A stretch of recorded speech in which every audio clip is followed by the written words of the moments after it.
आज है हमारे साथ भाजपा नेता नरोत्तम ठाकुर। कुल्लू सदर से भाजपा ने जबरदस्त बहुमत से जीत हासिल की है। तो चलिए इस बारे में इनसे बात करते हैं। और ठाकुर साहब, आपका स्वागत है हमारे इस खास कार्यक्रम में। जी, धन्यवाद। मंडी की सीट बीजेपी जीत गई। इस पर जश्न तो बनता है। जीत का श्रेय किसको देना चाहोगे? जी, जीत का श्रेय भारतीय जनता पार्टी के सभी कार्यकर्ताओं को, त्रिदेव से लेकर पन्ना प्रमुख से लेकर सभी भारतीय जनता पार्टी के क्षेत्र के कार्यकर्ताओं ने खूब काम किया। और साथ साथ जो प्रदेश के हमारा कुशल नेतृत्व है, जयराम ठाकुर जी, और हमारे प्रदेश अध्यक्ष डॉक्टर राजीव बिंदल जी, और राष्ट्रीय नेतृत्व कहीं ना कहीं जेपी जगत प्रकाश नड्डा जी, और प्रधानमंत्री मोदी जी, सबका जो एक कंट्रीब्यूटरी इफेक्ट था। तो ये कुल मिला के इस तरह से जो ये संभव हो पाया। कुल्लू सदर से विधानसभा चुनाव में कांग्रेस जीती, लेकिन लोकसभा चुनाव में 6,000 से अधिक भाजपा की लीड रही। ये एक कैसा मैजिक था मतलब। जी बिल्कुल। पहले तो मैं थोड़ा आपका आंकड़ा ठीक करता हूँ। ये जीत जो है लगभग 7,000 से, 100 सवा 100 वोट कम, 7,000 से हमारी लीड हुई है। जहाँ तक विधानसभा की बात थी, तो विधानसभा का जो चुनाव था, हम वास्तव में कांग्रेस के साथ लड़े ही नहीं। तो हम कुछ ऐसी परिस्थितियों से गुजरे थे, कुछ आपस में ही ऐसी उलझन थी। हमारे खिलाफ 5-6 चीजें सीधी सीधी थी। सबसे पहले तो ये था कि हमारे को टाइम बहुत कम मिला। केवल कुल मिला के 10-11 दिन थे, उसमें 3 दिन हमारे रैलियों में लग गए, जो रैलियां होती है। और फिर 8 दिन में इतने बड़ा विधानसभा क्षेत्र में हमें जाना मुश्किल था। एक तो ये था। दूसरा, हमारे सीनियर नेता का जो है टिकट बदल कर मुझे दिया गया था। तो कहीं ना कहीं इस चीज का प्रभाव रहता ही है। लोगों में नाराजगी होती है, क्योंकि पहले उनको टिकट दिया था, उन्होंने 4-5 दिन प्रचार भी किया, तो उसके बाद बदल के मुझे दिया। एक तो समय की कमी रही, एक थोड़ा सा हल्का सा रिजेंटमेंट, 2-3-4% इफेक्ट उसका भी रहा। और ऊपर से ओपीएस एक बड़ा मुद्दा था। 4,000 परिवार इस विधानसभा क्षेत्र से जो ओपीएस से संबंध रखते थे, और 15-1500 की जो घोषणा की थी कांग्रेस पार्टी ने कि हम हर महिलाओं को 1,500 रुपये देंगे, जितने भी 18 से 60 तक के।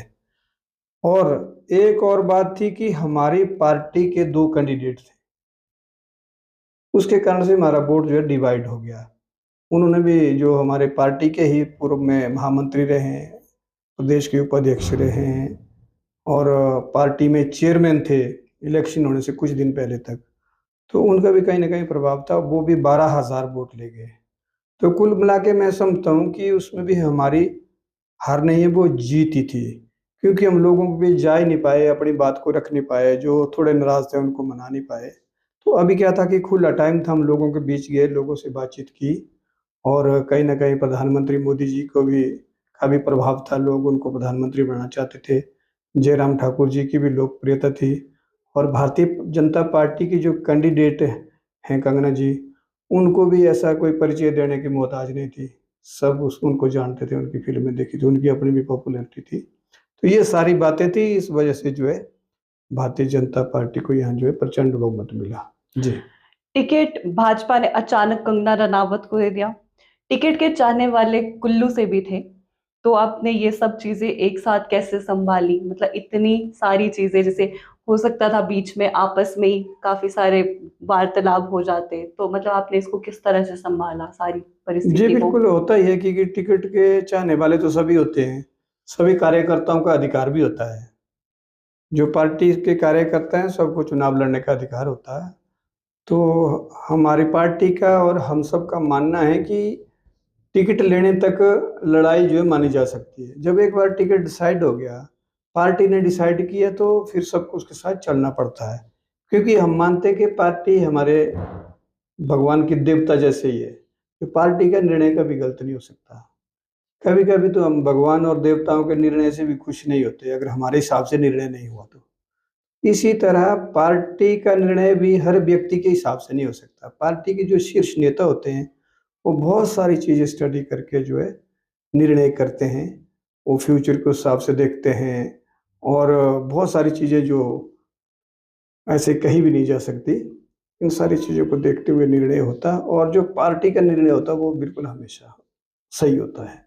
और पार्टी के साथ चल के ही कार्यकर्ताओं को फ़ायदा होता है, क्योंकि कार्यकर्ता तो आते-जाते रहते हैं और नेता भी आते-जाते रहते हैं, लेकिन पार्टी सदा रहती है। तो ये भारतीय जनता पार्टी का सिद्धांत भी है और सभी कार्यकर्ताओं का, नेताओं का मानना भी है, जो पार्टी का निर्णय होता है, उसको जो अक्षरशः पालन किया जाता है। जी। विधानसभा में आपके साथ कांग्रेस लड़ी, आजाद लड़ी, वोट शेयर 3 हिस्सों में बंट गया। तो जो अभी इलेक्शन हुए उसमें आपको लगता है कि मतलब सारे लोग इकट्ठे आ गए तो जी, उसका जी, आपको जी। काफी ज्यादा जी। फायदा हुआ? जो विधानसभा चुनाव हुए, उसमें भारतीय जनता पार्टी से संबंध रखने वाले 2 कैंडिडेट थे। भारतीय जनता पार्टी के नेता थे। तो उसमें क्या है कि हमारा वोट शेयर डिवाइड हो गया था।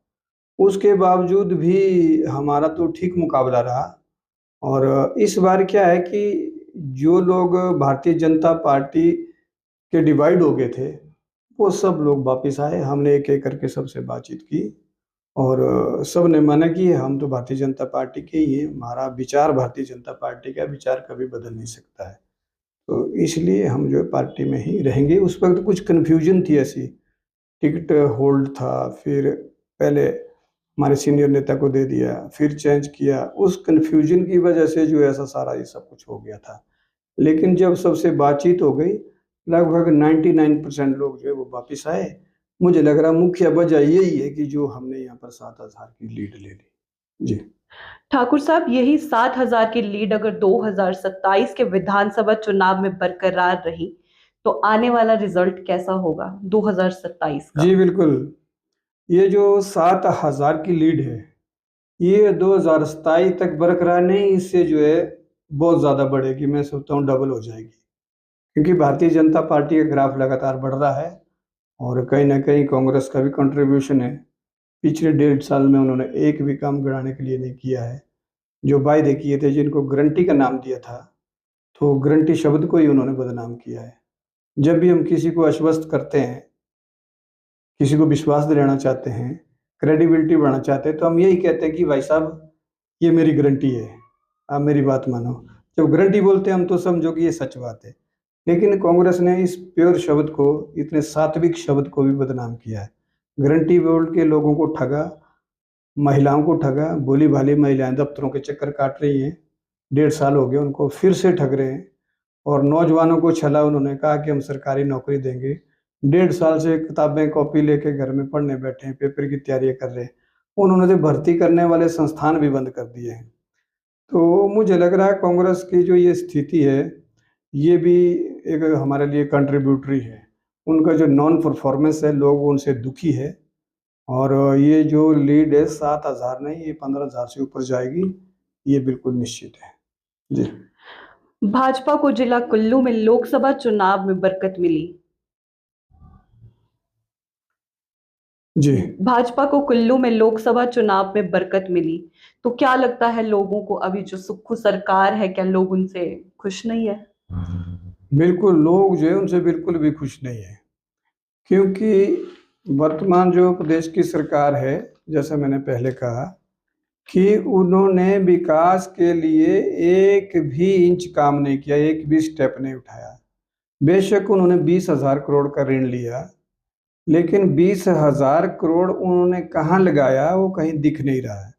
क्योंकि जो पीछे त्रासदी आई थी, उसके लिए केंद्र सरकार के भी खुल के पैसा आया, 1,800 करोड़ रुपए एक आया, फिर 2,700 करोड़ सड़कों के रख-रखाव के लिए आया, फिर एनडीआरएफ की टीमें, पैरामिलिट्री फोर्सेस, सेना के हेलीकॉप्टर, सब कुछ सुविधाएँ जो है केंद्र से मिल रही थी।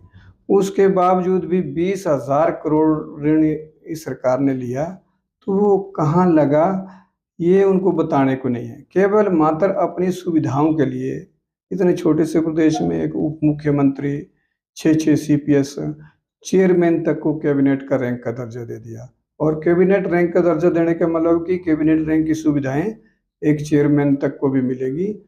इससे जो एस्कॉर्ट और गाड़ियों का खर्चा, उनके साथ जो स्टाफ का खर्चा, जिसका सारा का सारा बोझ जो है हिमाचल की जनता के ऊपर पड़ रहा है। मैं तो समझता हूँ कि अगर ये सरकार पूरे 5 साल काटती है तो हिमाचल जो 5, 10, 20 साल जो है पीछे चले जाएगा। क्योंकि जिस गति से ऋण ले रहे हैं, तो मुझे लग रहा है कि वो दिन दूर नहीं जब प्रदेश में फाइनेंशियल इमरजेंसी लागू होगी। जी। मंडी की जीत प्रत्याशी के चेहरे से हुई या फिर जो कार्यकर्ताओं ने काम किया उससे हुई? देखो जी, कार्यकर्ताओं के काम का तो फल मिलता ही है। और जैसे मैंने पहले भी कहा कि हमारा जो प्रदेश का नेतृत्व था, जयराम ठाकुर जी की बहुत पॉपुलैरिटी है इस लोकसभा क्षेत्र में, पूरे हिमाचल में ही है, लेकिन मंडी लोकसभा क्षेत्र के अंदर जो है उनके मुकाबले में कोई नेता नहीं है और उनकी पॉपुलैरिटी मैं कहता हूँ 100% का लेवल है उनका। तो नेतृत्व का भी कंट्रीब्यूशन रहा इसमें, कार्यकर्ता भी कंट्रीब्यूशन रहा, कहीं न कहीं कैंडिडेट का भी कंट्रीब्यूशन है, क्योंकि जो कैंडिडेट लड़ रहा है तो उसको भी वोट पड़ेंगे ही। उनका प्लस पॉइंट ये था कि हमारे जो कैंडिडेट था जहाँ भी जाते तो पब्लिक खूब आती थी वहाँ, और उसका बेनिफिट पॉलिटिकल पार्टी को मिलता ही है। जब भीड़ इकट्ठी होती है, अपने विचार व्यक्त करने का मौका मिलता है, नेताओं को अपनी बात रखने का मौका मिलता है। तो कंगना जी जिस क्षेत्र में जाती थी तो वहाँ भीड़ खूब इकट्ठी होती थी। ये उनके पार्ट में एक बहुत बड़ा कंट्रीब्यूशन है। दूसरा उनका कंट्रीब्यूशन ये था कि उनको जो है अपनी पहचान की कोई, हर व्यक्ति, हर बच्चा और नौजवान उनको जानता था। उन्होंने फ़िल्मों में, फ़िल्म इंडस्ट्री में जो है बड़ा नाम कमाया था, हिमाचल का नाम रोशन किया था। मैं कहता हूँ कि सभी का कंट्रीब्यूटरी जो इसमें योगदान है, नेतृत्व का भी, कार्यकर्ताओं का भी, कैंडिडेट का भी। जी। सरकार का मंत्री चुनाव में था, सरकार का जीता हुआ विधायक भी चुनाव में था, तो ये जीत का सफर आपने कैसे तय किया? बस हमने तो अपने कार्यकर्ताओं से लगातार संवाद बनाए रखा। रोज सुबह उठ के जो है हम बूथ पर जाते हैं, कार्यकर्ताओं के जाते हैं, खुशी या गम में उनके साथ रहते हैं, और सभी को इसीलिए मोटिवेट करते हैं कि भाई पार्टी के साथ बने रहो, और पार्टी हमेशा चलती रहेगी। और चुनावों से पहले सभी कार्यकर्ताओं का अधिकार है, मैं तो ये कहता हूँ कि हर एक कार्यकर्ताओं को जो है आगे बढ़ने का अधिकार है, और होना भी चाहिए। हम तो चाहते हैं कि भाई नई नई लीडरशिप डेवलप करनी, हमारे बीच सबसे कौन बेहतर है वो आगे आना चाहिए। अगर हमारे बीच कोई बेहतर व्यक्ति आगे आता तो तभी देश आगे बढ़ेगा, और एक मेरिट के हिसाब से सारा काम होगा। तो कार्यकर्ताओं को हमने मोटिवेट किया कि आपके पास मौका, आप काम करो, जो काम करेगा वो आगे बढ़ेगा, जो काम नहीं करेगा, जो चापलूसी करेगा, काम नहीं करेगा, चमचागिरी करेगा, वो आगे नहीं बढ़ सकता है। तो कार्यकर्ताओं को ये बातें अच्छी लगी, उन्होंने दिल खोल के काम किया, और जिसके कारण से हमें ये सारी सफलता मिली। जी। ठाकुर साहब, आपका बहुत बहुत धन्यवाद, अपना कीमती समय निकाल कर हमारे जी। साथ आए, आपका जी। बहुत बहुत धन्यवाद।